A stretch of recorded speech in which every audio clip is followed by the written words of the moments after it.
What is up, guys? It's your boy Rick Kakis, and today we have a brand new Xur Inventory review for the weekend of February 21st to the 24th, and so let's get started. Alright, let's take a look at what he has. Firstly, for the Catalyst, well, we have the Skyburner's Catalyst. Kind of mid, to be honest, but then we do have the Rat King Catalyst. The Rat King is used in some pretty funny and interesting strats. Sometimes it's going to improve its damage the more people have it, so yeah, that's a kind of a fun one to pick up, but neither of these are massively meta changing right now. Then we have the Assassin's Cowl, going to make you invisible for getting melee kills. Overall, not the best roll here, 65 with a little bit too much intellect. And then we have the MK44 Standicides. 66 is definitely high, but a lot of recovery, mobility, it's not that amazing. The Getaway Artist is actually a pretty fantastic exotic here. 66 is very high. Resilience is pretty good for the Warlock. You would generally want to have more discipline, but overall these are pretty decent, guys. If you don't have a better pair of the Getaway Artist, definitely pick these up. Very good on like Prismatic Warlocks, getting those Arc Souls. Now after that, we do have the exotic class items being sold this weekend, and the random item is Gambit engrams. This is kind of a big deal. Like if you're still on the hunt for the Bygones Pulse Rifle, buying 3 of these is like doing a bunch of Gambit matches, so definitely for a lot of people, just getting those Gambit weapons without having to play Gambit is a pretty good deal.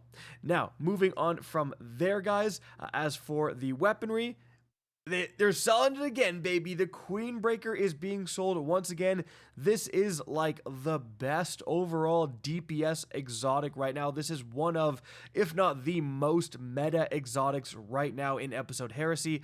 With the rework, it does a colossal amount of damage, guys. And if you can get the Catalyst as well, it just makes this thing absolutely rip. So if for whatever reason you don't have it, or your friend who doesn't play very often, tell him to get on just to grab this Queenbreaker, because it is very important this season, and probably in seasons after, because again, it got a massive boost in power.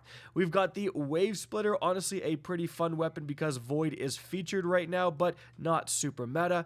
We have the Sweet Business, again a very fun weapon, but not super meta. And then we have a Hawkmoon here with Moving Target and Hammerforged rifling. Well, Hammerforged is very good, improving the range. A Heavy Grip, increasing stability, a slight decrease to handling speed. And like overall, this is just kind of mid. I don't think Moving Target, although some people like it, I've definitely seen better Hawkmoons out there. Now, as for the weaponry, guys, we have the Nature of the Beast with Hipfire Vorpal. Then we have the No Reprieve with Pugilist Wellspring. Then we've got a Quickjaw Wellspring Far Future. No thanks. We have a Surplus Killing Wind Deadpan. No thanks. We have a Tireless Whirlwind Temptations Hook. This is actually a pretty good roll with a caster frame, because Tireless Blade, like if you're using it as a caster frame, right, you're using that heavy attack a lot. Every time you get kills with it, it's going to give you more ammo. Whirlwind as well to increase the damage. Like, so if you don't have a better caster frame, guys, you can absolutely consider picking this up. This is a very good roll, even Jagged Edge for more damage, right? But caster frames are just still not really a huge part of the meta. Then we've got a Surplus Unrelenting Memory Interdict, no thank you. And then we have a Thresh Vorpal Crown Splitter. Now the really interesting thing about this, guys, is they can actually be used on the different improper class. So I can buy this Crown Splitter and go and put it on my Hunter. Now that was a glitch that started with Episode Heresy, but as of yesterday, Bungie announced, and you can check out the full announcement in the video linked right up above, that they are not fixing this glitch. They're just keeping it in the game. So there's no such thing as class-specific swords anymore. Everyone can use these swords. Now, the role of Thresh Vorpal is pretty terrible, but again, if you only have one character, if you only have a Hunter, you gotta be paying attention to these other swords now. Now, as for the armor, guys, let's check the rarity of the simulator set on light.gg. All right, well, this is an OG set introduced in Season 1 and then reintroduced in Season 8, but it's a very common set with around 53% of Guardians having this very helmet. Now, checking the rolls here, we've got 64, too much mobility, no thank you. 64, a ton of strength if you're making a melee build, this could be for you. Then we've got 64, intellect and recovery on a Titan, and that's not really what I want to see. 65, too much mobility and terrible spikes. All right, let's check the Warlock. All right, for the Warlock, let's check the sword. Tireless Surrounded. All right, like this is one away. Well, you want Jagged Edge, but Honed Edge is pretty good. One away from the God Roll. Surrounded is the best damage perk you can get here, and generally you'd rather have Relentless over Tireless, but again, pretty darn good, and now you can pick up a Solar Vortex frame for those other classes, right? But after that, guys, for the armor, 67 is incredibly high, and what a fantastic roll. Resilience being featured here, that's damage resistance. Actually, Discipline is even higher, which is your grenade, followed by recovery, followed by a bit of strength. These are actually insanely good gauntlets. Like, these are very, very good, guys. Definitely there's a lot of players who should be picking these bad boys up. Now, after that, we've got 63 with a Discipline spike. Well, Discipline is quite good. Nowhere near. Like, these are actually S-tier gauntlets. These are nowhere near that level.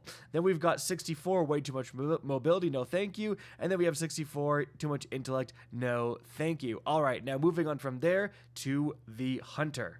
All right, for the Hunter, first off, this sword, and wow, okay, so this sword is a very big deal. When you have it equipped, you like Naruto run super fast, and now you can do that on your Titan and on your Warlock. And guys, we actually do have an Assassin's Blade roll, which is going to boost your movement speed even more so. So it's honestly a really good idea just to pick this up this weekend so you can try it on your Warlock and your Titan, guys. And yeah, Assassin's Blade is like the god tier perk for the Quick Fang. Unfortunately, energy transfer, not so good, but we do actually have Jagged Edge here as well, which is pretty darn good. Then as for the armor, guys, 65, honestly pretty darn good. Resilience, recovery, discipline being featured, maybe a bit too much intellect.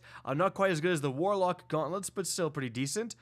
63 trash, 61 garbage, and 66 with a huge discipline spike. These are really good boots, actually. So definitely consider picking these bad boys up. Like, wow, that's actually really good.